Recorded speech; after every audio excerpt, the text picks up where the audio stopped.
Hey everyone, it's Stella, and I'm here to help you work happier, live better. And I want to talk to you about uncertainty because that feels like the headline of the last few years. Whether you are looking for a new job, a new career, dealing with a reorg at work, or you're about to undergo surgery like I am tomorrow. I'm getting a total hysterectomy, and that's new. And so will surgical menopause be. So we'll see how that all goes. Regardless of what that unknown is in your life, I want to talk to you about how I help my clients and have helped myself deal with the fear and the overwhelm that can come with the unknown. So there's usually in the beginning, I'm going to talk about it as if it's a linear process, but it's really not linear.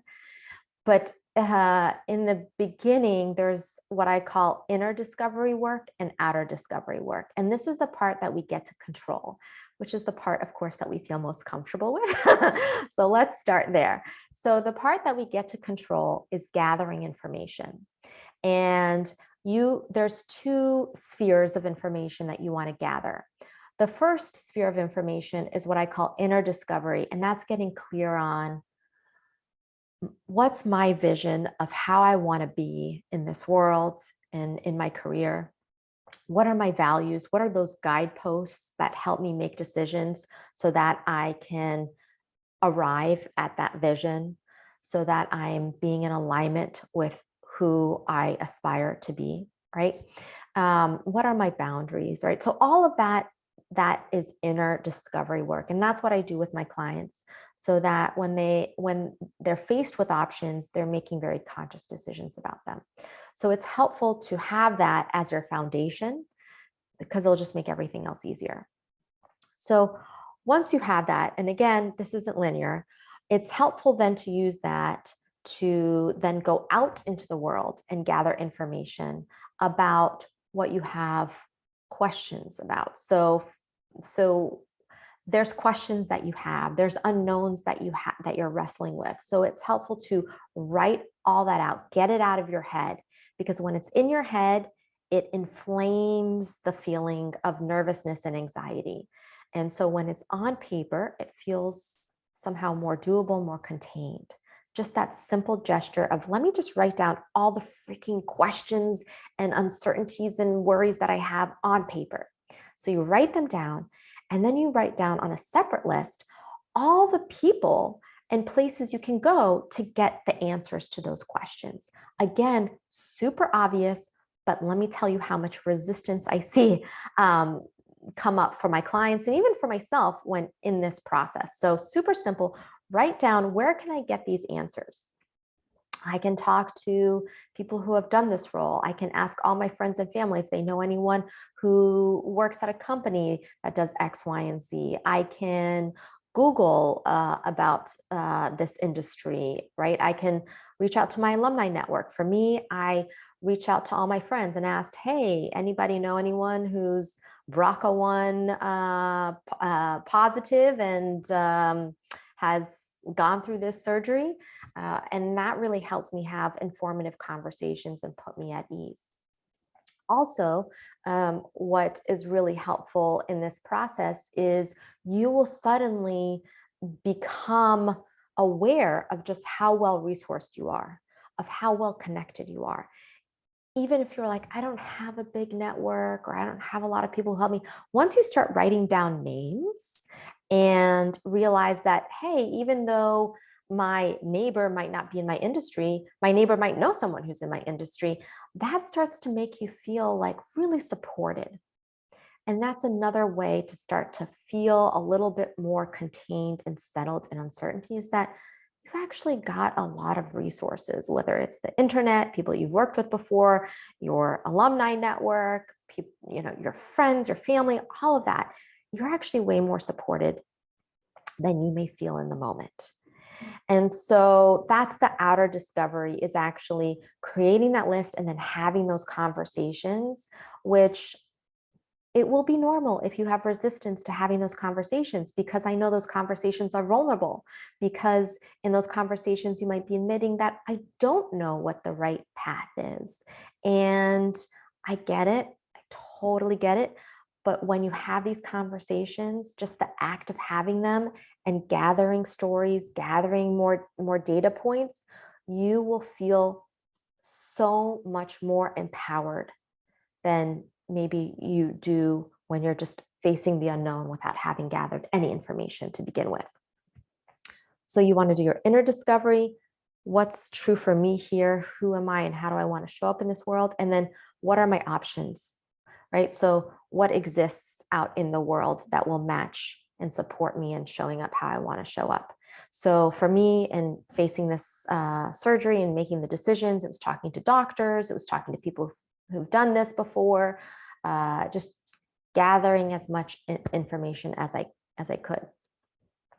And then it's about, you might want to set an intention for yourself. So whether that's using your vision and values to set that intention. So I want to be in a career, or I want to be in a role where I get to express my creativity, have a seat at the table, have freedom and flexibility in my schedule, whatever that intention is. For me, my intention is to be full of grace, to have a graceful transition, a graceful transformation, to be to have more space for creation in my life, because I'm going to have more space in my body. So getting clear on that intention is very fortifying, because it helps you set your gaze on something that you want versus setting your gaze on all the scary stuff and all the stuff that you don't want. So whenever I notice a little, I go back to graceful transformation, and that kind of helps settle me again. So, and then comes the part that I think is the hardest part for people in our society, where we're very primed and encouraged to get things done and control things and make things happen. This is the part of letting go, right? And letting go and letting things unfold. And this doesn't come easy for me, or it hasn't come easy for me. I've had to wrestle with this. I don't go I don't go down without trying to control and make appointments and figure things out and da da da da.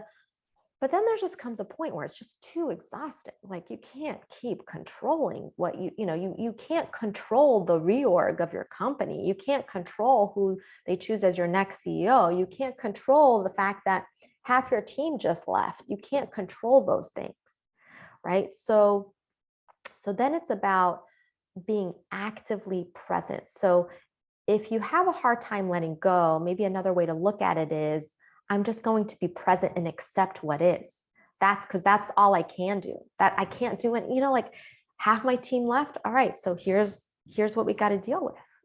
Or I've chosen to do this surgery preventatively because, hey, my risk of ovarian cancer and breast cancer is really high, and so this is the wisest choice I can make for myself. And so, hey, this is the wisest choice.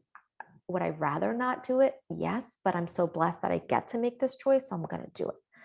So it's acceptance, right? So if you have a hard time with the idea of letting go and surrendering and being at peace, maybe another way kind of into that is just like, I'm just going to accept that this is the situation, and I'm going to show up and just take the next right step for this moment.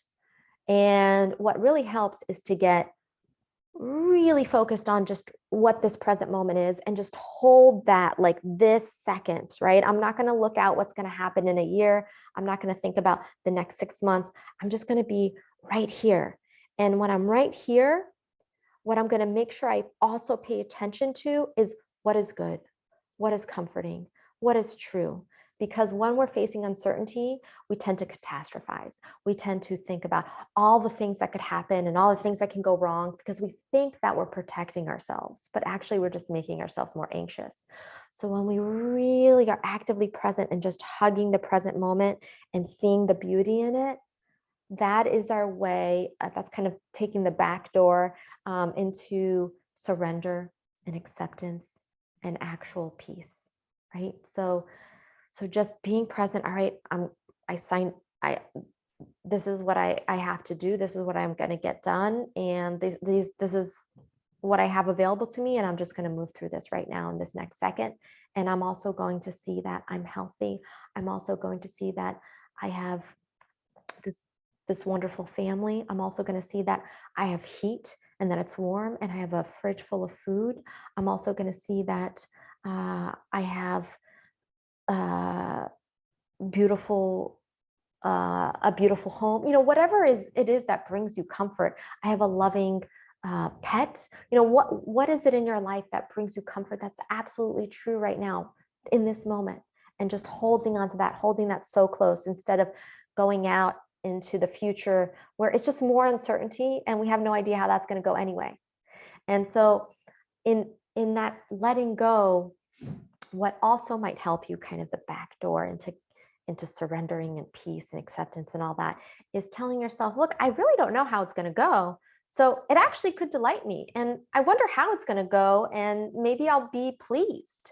Right. So so instead of assuming this is going to suck, maybe giving yourself the wonderment, the curiosity, the playfulness to be like, I wonder how I might grow from this. I wonder how I might be stronger. I wonder how I might actually be grateful for this experience one day. Right. And then trusting in that life is unfolding for you and that you will meet the moment and you will make the next right choice.